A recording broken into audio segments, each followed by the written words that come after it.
Good evening, ladies and gentlemen. I formally declare the ordinary council meeting of the 10th of February 2026 open, the time being 7 p.m. And I welcome you all here tonight. Acknowledge the Whadjuk people of the Noongar Nation, the traditional custodians of the land in which we gathered, and pay respect to the elders past and present, and extend that respect to First Nation people with us in the council chamber and who may be viewing online. In accordance with Standing Orders Clause 8.8, mobile phones and all other electronic devices that may distract from the procedures at tonight's meeting are required to be turned off, including by those people in the public gallery. Members of the gallery advise that a recording of council meetings is not permitted. On the subject of cameras in council or chambers on the public, I'll read the disclaimer. Please note that this meeting is being recorded and streamed live on the council's website. All reasonable care will be taken to maintain your privacy. However, as a visitor in the public gallery, your presence may be recorded. By remaining in the public gallery, it is assumed your consent is given if your image is broadcast. Moving through to agenda item 3, there's a disclaimer which I'll now read. Members of the public who attend council meetings should not act immediately on anything they hear at the meetings without first seeking clarification of council's position. Persons are advised to wait for written advice from the council prior to taking action on any matter that they may have before council.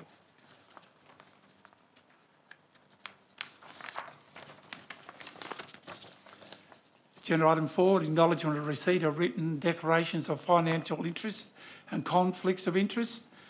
We have a declaration regarding agenda item 14.3.2, functionality review, the citing, submitted by Councillor Philip Eva.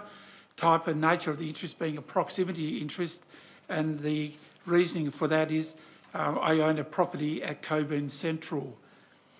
So that's been submitted to Mr Sims, the Chief Executive Officer. Are there any other declarations to be made by members before tonight? Thank you. Neil?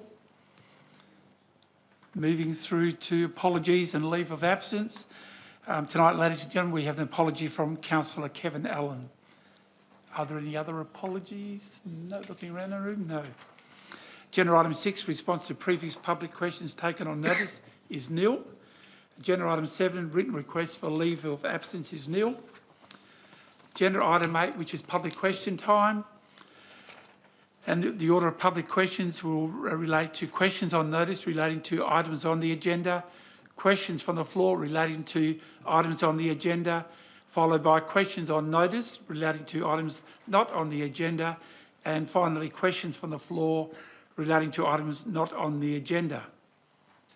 And please note, if a person is not present to ask their question or questions, the answers will be not recorded in minutes, and instead a response will be provided in writing directly to that person. So, firstly, questions on notice relating to items on the agenda. There are nil. Questions from the floor raised relating to items on the agenda. Do we have any items? No? Thank you. We'll move through to the next phase, which is questions on notice relating to items not on the agenda. And firstly, I'll call forward Dale Lomax relating to topic of artificial intelligence. Not here. Thank you. We'll provide a response directly to Dale Lomax. The second one talks or relates to John Esplin and placement of bins, Lancia Way, North Coogee. Not here. Again, we'll provide that response to John Esplin. Next question we have is from Travis Batista, Keeping of Animals, Local Law 2026, Poultry. Please come forward, thank you. If you could state your full name, your suburb, and then ask your question or questions. Thank you.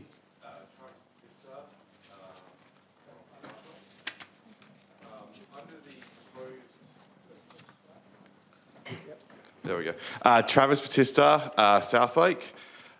So under the proposed Keeping of Animals local law that's been put to comment to Coburn, the permitted number of poultry on residential properties under 1,000 square metres is going to be reduced compared to the current allowance, which is 12.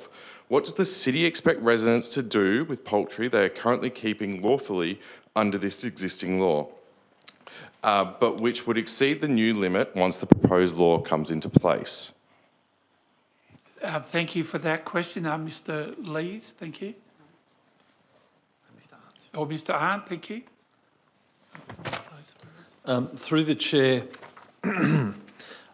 under the new local laws, a person may apply for a permit or approval to keep more than the allowed number of poultry specified in the table under proposed clause 4.12.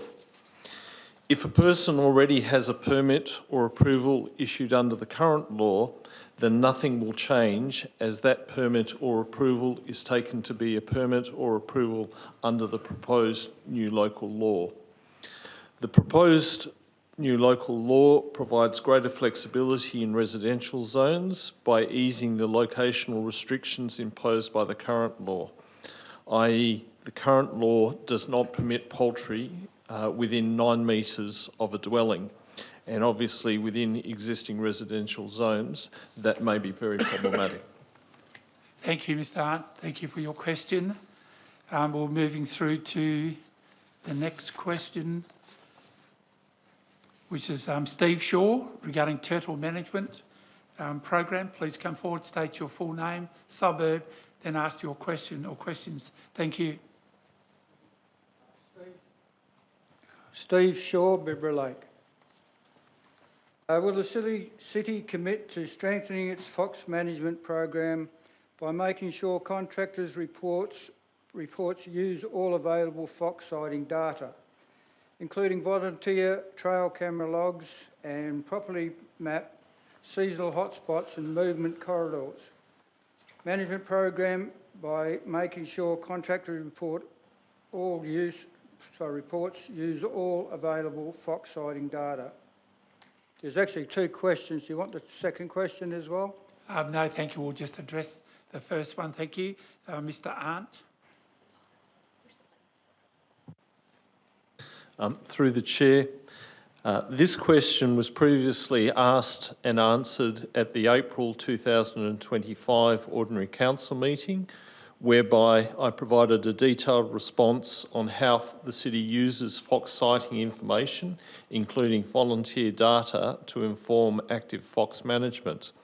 At the time, I confirmed that mapping and analysing fox sighting data sits outside the current fox controller's contracted responsibility, which is focused on ground control work.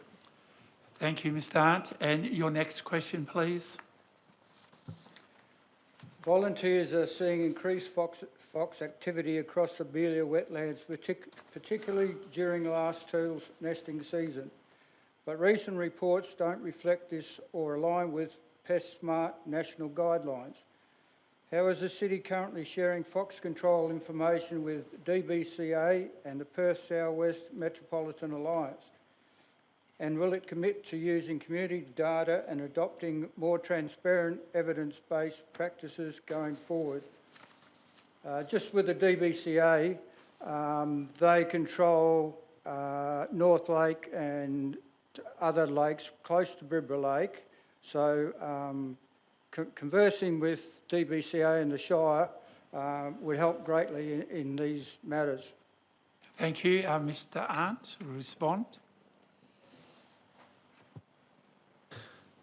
Through the Chair, again, this question was previously asked and answered at the April 2025 Ordinary Council meeting, whereby a detailed response was provided in respect to how the city shares fox sighting information with the Perth South West Metropolitan Alliance.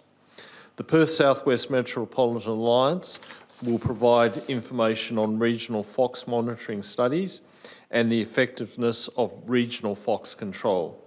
This advice was provided in response to public questions at the September 2025 June 2025, May 2025, April 2025 and March 2025 Ordinary Council meetings, at which I confirmed that the Perth South West Metropolitan Alliance regularly engages with DBCA as part of its regional coordination, and that any further inquiries should be directed to the Perth South West Metropolitan Alliance.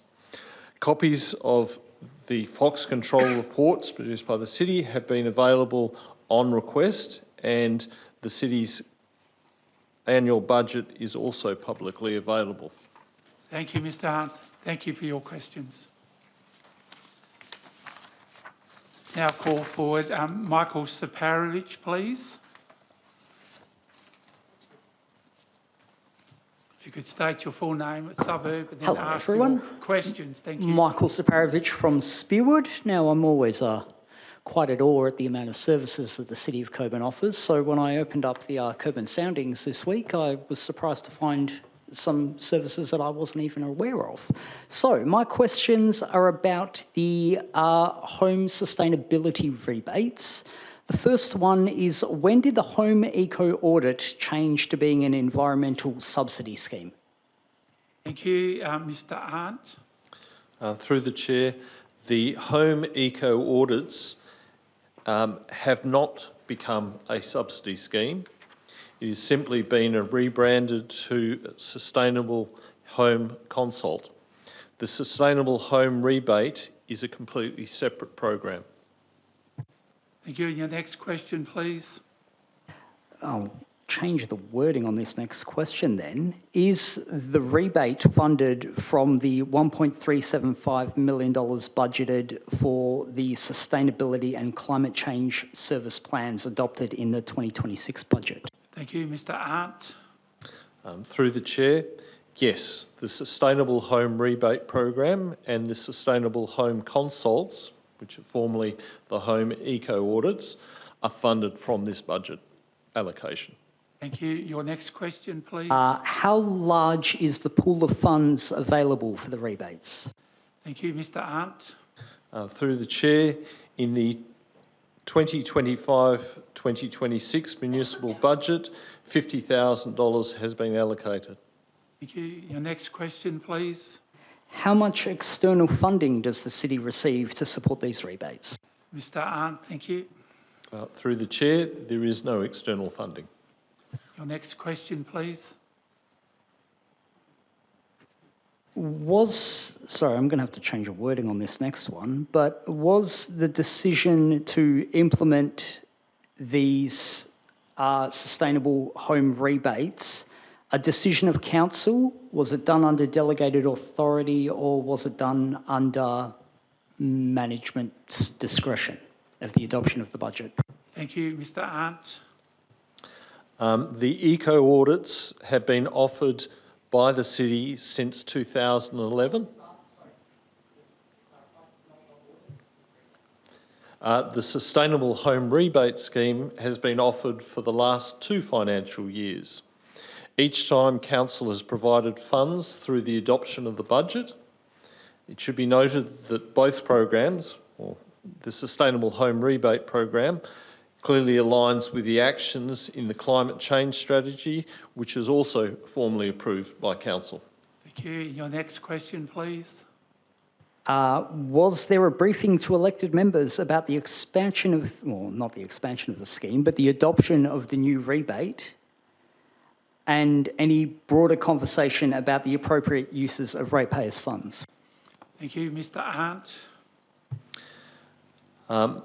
Through the Chair, there was no specific briefing to elected members outside the adoption of the budgets and the adoption of the climate change strategy. Elected members, however, were provided with a written update in mid-2024, where it was communicated to them that there would be 2 trials as a first instance in 2024, and the intention was to expand the program based on the level of uptake. The first of those trials was fully subscribed within 2 weeks, and the second trial within 1 month. Thank you. And your next question, please. Is the sustainability rebate separate to any other rebates the city already has, such as for home composting? Thank you. Mr Arndt. Through the Chair, the answer is yes. Thank you. And your next question, please. Second last one. Is there any differentiation between rebates for council-related services, such as the pool covers, for example, which I think most of us would consider pools to be firmly under the purview of local government, and other services that are state-controlled utilities, such as for Watercorp, Synergy and Transperth? Thank you. Mr Arndt. Through the Chair, the eligible items were selected to encourage energy and water efficiency and reduce greenhouse gas emissions. Rebates for items that are already being provided by the state government, such as waterwise irrigation systems, are not included in the program. Thank you, Mr Arndt. Thank you for those questions. Final question, if I can. Is it considered appropriate for the local government to be using its municipal funds without any external grant funding to cover for the gaps that have been left by the state government? Thank you, Mr Arndt. Through the Chair, while this is not a question that's actually been previously submitted, the answer to that is that the city has been proactive in trying to encourage households within the city to actually look at ways to reduce energy consumption and water consumption. The program that the city actually has on offer is a way of incentivising households to actually proceed down that path, which is in alignment with the strategic community plan and the city's climate change strategy. Thank you, Mr Arndt. Thank you for your questions. And ladies and gentlemen, we're just moving through to ask anyone in the public gallery if they've got a question or questions relating to items not on tonight's agenda. Yes, please come forward. Thank you. Good evening. State your full name and suburb, then your question. Thank you. Joyce Catalon, Northlake. My question is in relation to turtle conservation, of course. This morning, 2 adult males were killed on Hope Road near Progress Drive, highlighting that current speed limit measures are not working. Both the Bibra Lake and Yangebup Little Rush master plans already identify traffic calming, wildlife safe infrastructure, revegetation, fencing and ecological connectivity as required actions, yet these remain unfunded. Will the city progress to implement these existing commitments, including assessing the feasibility of closing and rehabilitation of Hope Road between the roundabout of Progress Drive and WA Wildlife to create safe habitat for turtles and other fauna? Thank you for that question. Mr Arndt, please. Through the Chair, there was a motion that was raised at the annual electors meeting held early this year, and in specifically related to this particular matter. A report will be actually tabled at the March Ordinary Council meeting, which will include the city's response in relation to that notice of motion. Thank you, Mr Arndt. Any further questions on non-agenda items? Yes, please come forward.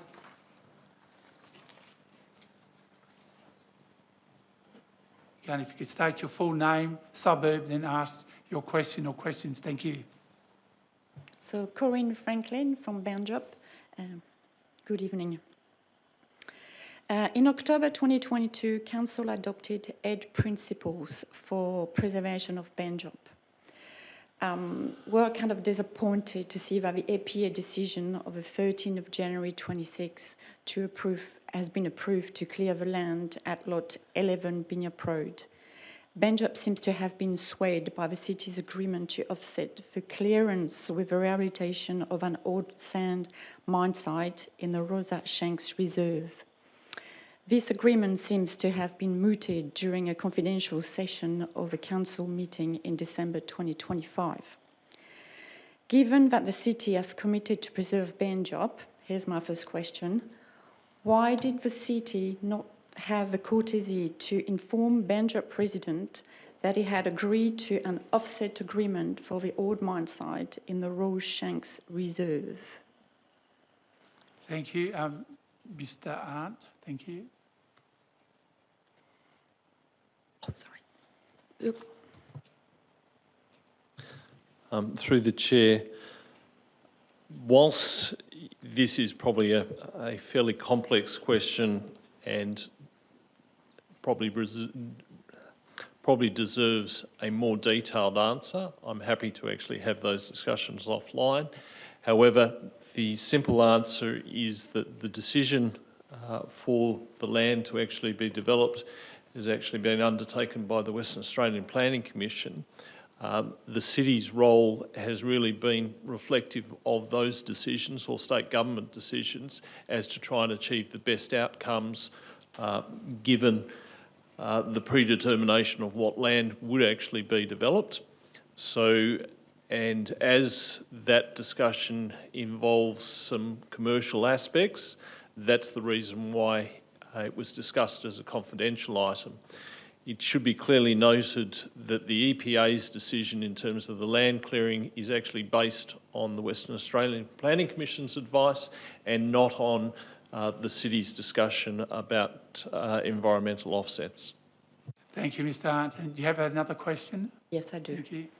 My other question is why the miners not picking up the cost of rehabilitation? Thank you. Mr. Arndt. Once again, I'll probably have to actually take that comment in terms of on notice, but essentially the actual owners of the land will actually be ceding, and I think it's approximately 70% of their land as conservation reserve. Thank you, Mr. Arndt. Just one final question, thank you, if you've got one there. Thank you. Yes. What would have been the cost if the city itself had rehabilitated the mine site? Thank you, Mr. Arndt.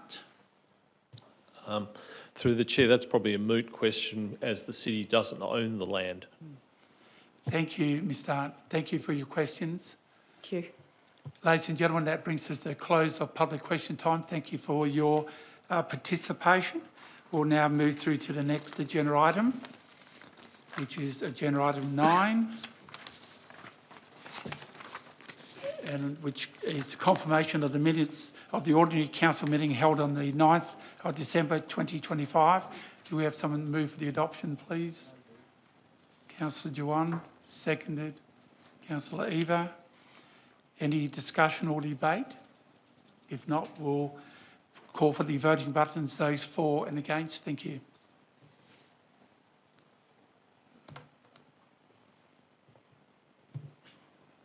Declare that carried 9-0. Thank you.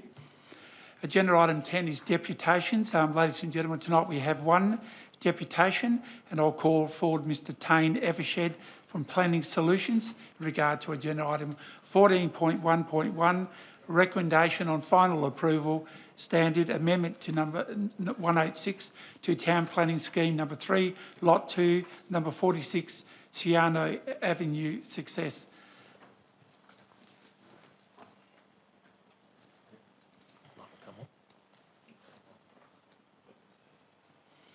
Thank you for your deputation tonight. You'll have up to 10 minutes, the first 5 to present a statement or statements, and the second 5 minutes if members have any questions of you. Please proceed. Good evening, Mayor and Councillors. Thanks for the opportunity to present this evening. I will be brief. We support the officer's recommendation to approve the proposed amendment, but as outlined in our written presentation provided to Council, we request all reference to DA 14 be removed. The current DA 14 provisions require 2 things: a structure plan and that development be of a residential nature. These provisions unnecessarily duplicate the requirements of the proposed development zone for the following reasons. The proposed development zone requires a structure plan, and the site context, urban zoning and the city's own strategic planning framework prefers residential development. In addition to this, the officers have recommended a third provision requiring the widening of Wentworth Parade. This is also unnecessary as the structure planning process will also determine the extent of the future road widening. As outlined in our written submission, the inclusion of this provision is preemptive, may unfairly prejudice the design of the structure plan, could unnecessarily fetter the WAPC's decision to determine an alternative widening arrangement, and is superfluous, again, because it duplicates provisions better included in a structure plan. So in conclusion, DA14 should be deleted as it's redundant from this land once it's zoned development. So I respectfully request Council approve the amendment and adopt our alternative recommendation contained on page 2 of our written deputation note. Thanks for your time. Thank you for that. Questions from members at all? Yes, Councillor Reeve, folks. I just need to turn. Yes, thank you. Thank you. 2 questions, if I may. The first one is, how much vegetation do you actually plan to clear? Thank you. Through the chair. Thank you for your response. Through the chair, as this proposal is for a scheme amendment, the proposal in and of itself does not propose any clearing. Thank you. Further questions? Yes, I did have a further question, which was how much do you actually propose to retain? But we can see that we've got a 4.1 hectare site. We can see that we've got 2.096 hectares of vegetation containing foraging habitat for black cockatoos, which includes 1.9 hectares of Banksia, very important Banksia. So you can't give me any figures at all on how much vegetation you intend to clear, nor can you give me any information on how much you propose to retain. Thank you. Your response, please. Through the chair, the details on those outcomes will be dealt with through the structure planning process, which is yet to be commenced. The structure planning process will require council consideration, and a structure plan will be advertised to the community. So there will be further opportunity for council and the community to provide input into that process, including whether or not and how much vegetation is cleared. Thank you. Further question, Councillor Just a follow-up question, but the recommendation that you're asking us to put forward tonight would not require that plan. Thank you, Councillor Reeve, folks. Your response, please. Through the chair, it would. We're proposing a development zone, and a development zone requires a structure plan. Thank you. Further questions? If not, thank you for your deputation tonight. Thank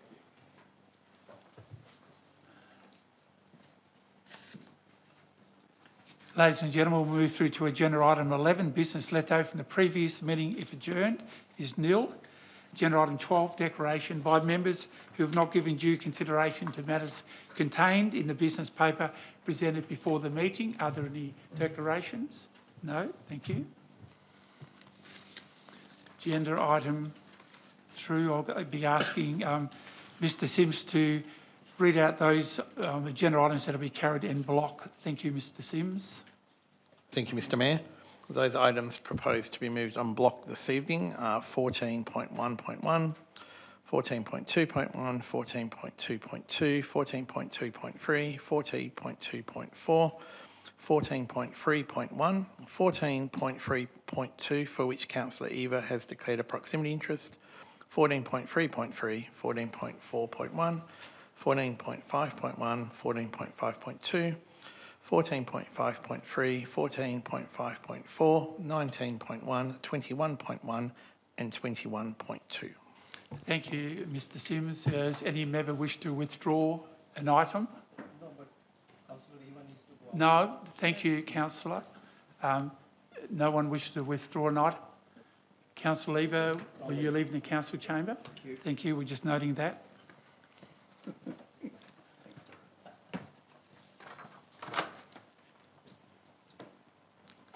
Just noting now that Councillor Eva has left the council chambers. Do we have someone to move for the adoption of those items?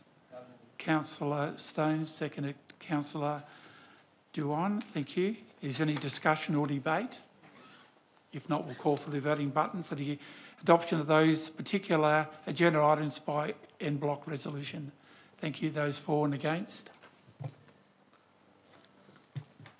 Declare that carried 8-0, and we'll just ask for Councillor Eva to return to council chambers.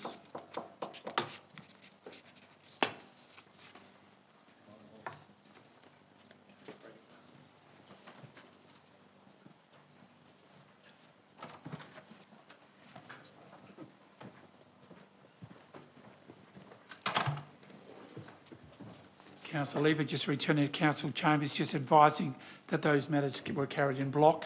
8-0, thank you. Ladies and gentlemen, agenda item 13, decision made at electors meeting, which there are 0. Moving through to further reports. Got all those, carried all those. Just moving through to agenda item 15, which is reports of standing committee, which are there are 0. 16 committee minutes, which are there are 0. 17 motions, which previous notice has been given, it was 0. Agenda item 18, notice of motion given at the meeting for consideration at the next meeting, 0.